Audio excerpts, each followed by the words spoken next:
তো hello guys, এই ভিডিওটা কেউ স্কিপ করবে না। এই কথাটা শুধুমাত্র সব কন্টেন্ট ক্রিয়েটাররাই বুঝতে পারবে এই কষ্টটা।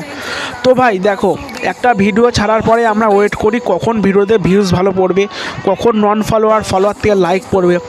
আর যদি ভাই লাইক আর ভিউজ যদি না পড়ে তখন ভাই এতটা খারাপ লাগে যে এতটা ভাই ভিডিও বানানো, এতক্ষণে এডিট করলাম, তো ভাই কোনো সাপোর্টই পেলাম না কারো থেকে। তো তখন বহুত ভাই কষ্ট হয়। শুধুমাত্র যেই সব কন্টেন্ট ক্রিয়েটাররা ভিডিও বানায় তারাই বুঝবে। আর অনেকে ভাবে না ধর ভিডিও বানানো অনেক সহজ ভাই, অনেক কঠিন। দেখো ভাই, আমার ঠান্ডা লেগে গেছে, তোমরা কথা শুনে বুঝতে পারছো, আমার ভয়েস শুনে বুঝতে পারছো ঠান্ডা লেগে, তবু ভিডিও বানাতে হচ্ছে। কেন?